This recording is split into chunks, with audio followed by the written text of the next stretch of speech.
So because all this spending is popular with both Republicans and Democrats alike, and because nobody wants to pay higher taxes, politicians are often eager to feed the impression that solving the problem is just a matter of eliminating waste and abuse. You'll hear that phrase a lot. We just need to eliminate waste and abuse. The implication is that tackling the deficit issue won't require tough choices. Or politicians suggest that we can somehow close our entire deficit by eliminating things like foreign aid, even though foreign aid makes up about 1% of our entire federal budget. So here's the truth. Around 2/3 of our budget, 2/3, is spent on Medicare, Medicaid, Social Security, and national security. 2/3. Programs like unemployment insurance, student loans, veterans benefits, and tax credits for working families take up another 20%.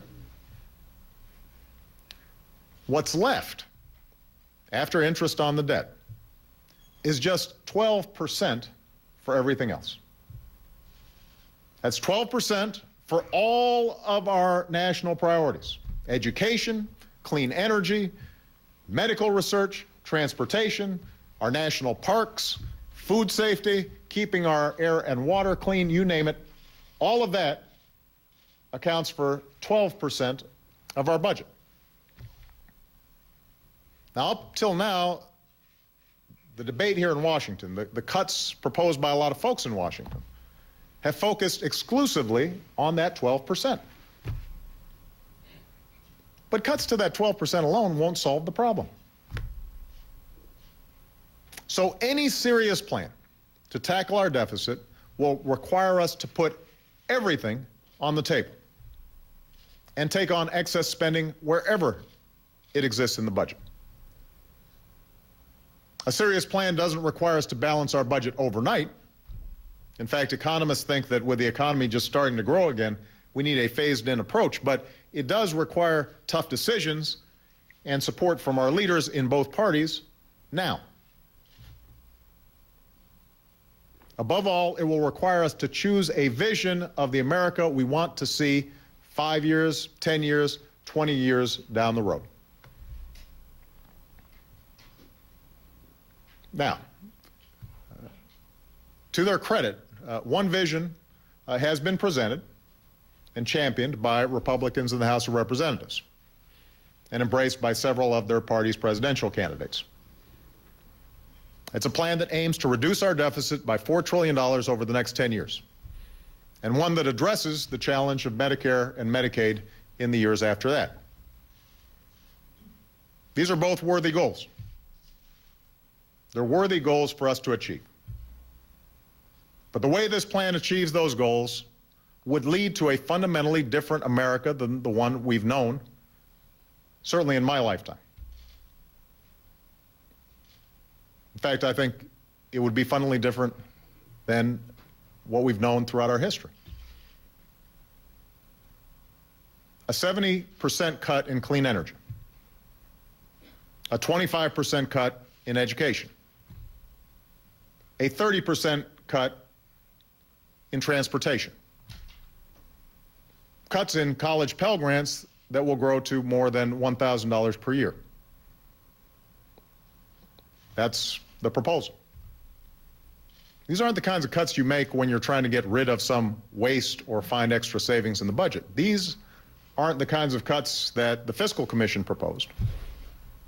These are the kinds of cuts that tell us we can't afford the America that I believe in and I think you believe in. I believe it paints a vision of our future that is deeply pessimistic. It's a vision that says if our roads crumble and our bridges collapse, we can't afford to fix them. If they're bright young Americans who have the drive and the will but not the money to go to college, we can't afford to send them. Go to China and you'll see businesses opening research labs and solar facilities. South Korean children are outpacing our kids in math and science. They're scrambling to figure out how they put more money into education. Brazil is investing billions in new infrastructure and can run half their cars not on high-priced gasoline, but on biofuels. And yet, we are presented with a vision that says the American people, the United States of America, the greatest nation on earth, can't afford any of this. It's a vision that says America can't afford to keep the promise we've made to care for our seniors. It says that 10 years from now, if you're a 65-year-old who's eligible for Medicare, you should have to pay nearly $6,400 more than you would today. It says instead of guaranteed health care, you will get a voucher. And if that voucher isn't worth enough to buy the insurance that's available in the open marketplace, well, tough luck. You're on your own. Put simply, it ends Medicare as we know it. It's a vision that says up to 50 million Americans have to lose their health insurance in order for us to reduce the deficit. Who are these 50 million Americans? Many are somebody's grandparents, maybe one of yours, who wouldn't be able to afford nursing home care without Medicaid. Many are poor children. Some are middle-class families who have children with autism or Down syndrome.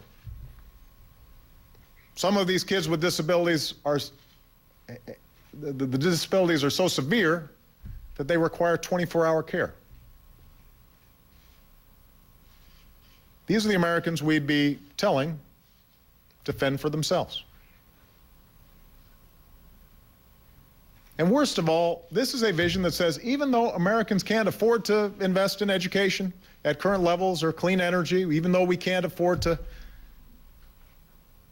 maintain our commitment on Medicare and Medicaid, we can somehow afford more than $1 trillion in new tax breaks for the wealthy. Think about that. In the last decade, the average income of the bottom 90% of all working Americans actually declined. Meanwhile, the top 1% saw their income rise by an average of more than $250,000 each. That's who needs to pay less taxes? They want to give people like me a $200,000 tax cut that's paid for by asking 33 seniors each to pay $6,000 more in health costs. That's not right. And it's not going to happen as long as I'm president.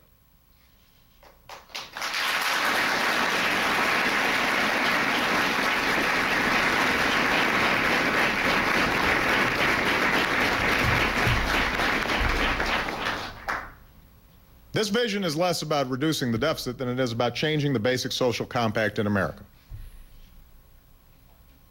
Ronald Reagan's own budget director said there's nothing serious or courageous about this plan. There's nothing serious about a plan that claims to reduce the deficit by spending $1 trillion on tax cuts for millionaires and billionaires. And I don't think there's anything courageous about asking for sacrifice from those who can least afford it and don't have any clout on Capitol Hill. That's not a vision of the America I know. The America I know is generous and compassionate. It's a land of opportunity and optimism. Yes, we take responsibility for ourselves, but we also take responsibility for each other, for the country we want and the future that we share. We're a nation that built a railroad across a continent and brought light to communities shrouded in darkness. We sent a generation to college on the GI Bill, and we saved millions of seniors from poverty with Social Security and Medicare. We have led the world in scientific research and technological breakthroughs that have transformed millions of lives. That's who we are. This is the America that I know. We don't have to choose between a future of spiraling debt and one where we forfeit our investment in our people and our country. To meet our fiscal challenge, we will need to make reforms. We will all need to make sacrifices. But we do not have to sacrifice the America we believe in. And as long as I'm president, we won't. So today I'm proposing a more balanced approach to achieve $4 trillion in deficit reduction over 12 years. It's an approach that borrows from the recommendations of the Bipartisan Fiscal Commission that I appointed last year, and it builds on the roughly $1 trillion in deficit reduction I already proposed in my 2012 budget.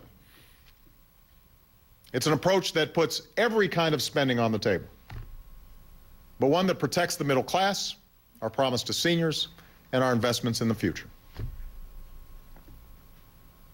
The first step in our approach is to keep annual domestic spending low by building on the savings that both parties agreed to last week. That step alone will save us about $750 billion over 12 years. We will make the tough cuts necessary to achieve these savings, including in programs that I care deeply about. But I will not sacrifice the core investments that we need to grow and create jobs. We will invest in medical research. We will invest in clean energy technology. We will invest in new roads and airports and broadband access. We will invest in education. We will invest in job training. We will do what we need to do to compete, and we will win the future. The second step in our approach is to find additional savings in our defense budget. Now, as Commander-in-Chief, I have no greater responsibility than protecting our national security. And I will never accept cuts that compromise our ability to defend our homeland or America's interests around the world. But as the chairman of the Joint Chiefs, Admiral Mullen, has said, the greatest long-term threat to America's national security is America's debt. So just as we must find more savings in domestic programs, we must do the same in defense. And we can do that while still keeping ourselves safe. Over the last 2 years, Secretary Bob Gates has courageously taken on wasteful spending, saving $400 billion in current and future spending. I believe we can do that again.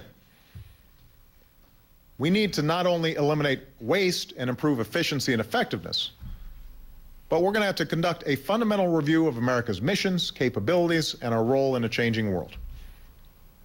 I intend to work with Secretary Gates and the Joint Chiefs on this review, and I will make specific decisions about spending after it's complete. The third step in our approach is to further reduce healthcare spending in our budget. Now here, the difference with the House Republican plan could not be clearer. Their plan essentially lowers the government's health care bills by asking seniors and poor families to pay them instead. Our approach lowers the government's health care bills by reducing the cost of health care itself. Already the reforms we passed in the health care law will reduce our deficit by $1 trillion. My approach would build on these reforms. We will reduce wasteful subsidies and erroneous payments. We will cut spending on prescription drugs by using Medicare's purchasing power to drive greater efficiency and speed generic brands of medicine onto the market. We will work with governors of both parties to demand more efficiency and accountability for Medicaid.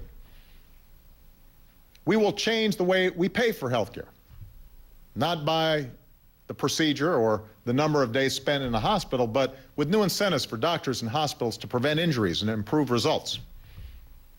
And we will slow the growth of Medicare costs by strengthening an independent commission of doctors, nurses, medical experts, and consumers who will look at all the evidence and recommend the best ways to reduce unnecessary spending while protecting access to the services that seniors need. Now, we believe the reforms we've proposed to strengthen Medicare and Medicaid will enable us to keep these commitments to our citizens while saving us $500 billion by 2023, and an additional $1 trillion in the decade after that.